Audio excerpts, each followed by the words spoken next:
আজকে আমাদের মূলত হচ্ছে এখানে আসার কারণ হচ্ছে আমাদেরকে ওনারা হচ্ছে 13 তারিখে আলটিমেটাম দিয়েছিল যে আমাদের দাবি ওনারা মানবে, ঠিক আছে। ইভেন দাবিটা হচ্ছে আমাদের 31 ডিসেম্বর পর্যন্ত শূন্যপদ সংগ্রহ করে যে আমরা 16,213 জন আছি তাদেরকে হচ্ছে নিয়োগ দিবে। কিন্তু হচ্ছে আমরা তাদেরকে সাথে হচ্ছে কমিউনিকেশন করি, তো ইতিমধ্যে তারা হচ্ছে সচিবালয় বা হচ্ছে শিক্ষা বোর্ডে হচ্ছে ওনারা দিছে হচ্ছে জুলাই পর্যন্ত আমাদের দিবে, জুন বা জুলাই পর্যন্ত। তাহলে হচ্ছে আমাদেরকে, অথচ ওরা বলছে যে ডিসেম্বরের 31 তারিখ পর্যন্ত, কিন্তু এটা হচ্ছে তারা করবে না এখন। আর এটা যদি করে জুলাই বা জুন পর্যন্ত, তাহলে হচ্ছে আমাদের দেখা যাচ্ছে 16,213 জনের মধ্যে 6,000 7,000 সামথিং নিয়োগ পাবে, আর বাকিগুলো তো আবার মানে নিয়োগ পাবে না, আগের মতোই হয়ে যাবে। তো আমাদের দাবি সবাই যেন হয়। আর আরেকটা হচ্ছে আজকে দাবি হচ্ছে যারা ইতিমধ্যে নিয়োগ পাইছে তাদের হচ্ছে রোলটা ব্লক করা, কারণ ওনারা হচ্ছে নিজস্ব জেলা বা বিভাগের মধ্যে থাকার জন্য ওনারা আবার চয়েস দিবে। ওনারা আবার চয়েস দিলে যারা হচ্ছে ইতিমধ্যে নিয়োগ পায়নি তাহলে আমাদের আন্দোলন করাটা বৃথা।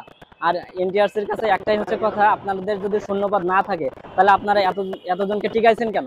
3টা ধাপ অতিক্রম করে আমরা আসছি, প্রিলি, রিটেন, ভাইবা, এটা কেন 4টিখানি কথা না, ঠিক আছে। এজন্য হচ্ছে আমরা আমাদের মানে সমাজের কাছে হেয় হচ্ছি যে ভাইবা পাশ করেও চাকরি নাই, এটা কেমন ধরনের কথা। আমরা আজকে এখানে উপস্থিত হয়েছি আমাদের 2টি দাবি নিয়ে। আমাদের দাবি হচ্ছে 2025 সালের 31 ডিসেম্বর পর্যন্ত আমাদের শূন্যপদ যুক্ত করে প্রাতিষ্ঠানিক বাধা তুলে দিয়ে 16,213 জনকে নিয়োগের আওতায় আনতে হবে।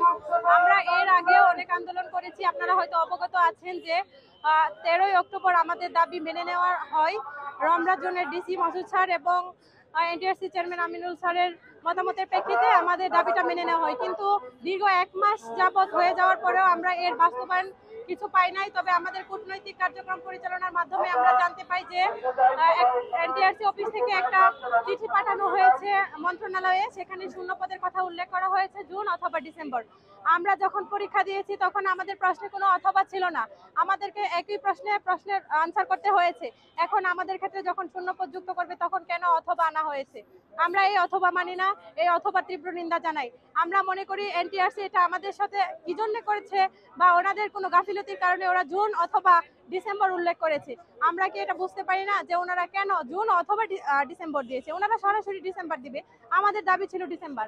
আমাদের দাবি আদায় না হয়ে আমরা আবার মাঠে নেমেছি। আমরা ইতিমধ্যে জানি যে মন্ত্রণালয়ে ফাইলটি আছে, শিক্ষা সচিব ম্যাম সেটা সাইন করবে, তাই আমরা এখানে আবার জড়ো হয়েছি যেন আমাদের 31শে ডিসেম্বর 2025 পর্যন্ত শূন্যপদ দেওয়া হয়। এবং আমাদের দাবি যদি না মেনে নেওয়া হয়, পরবর্তীতে আমাদের যে টিম গিয়েছে সচিবালয়ে দেখা করতে, ওইখান থেকে আসার পরে আমাদেরকে যে কর্মসূচি দেবে আমরা সেটাই পালন করব।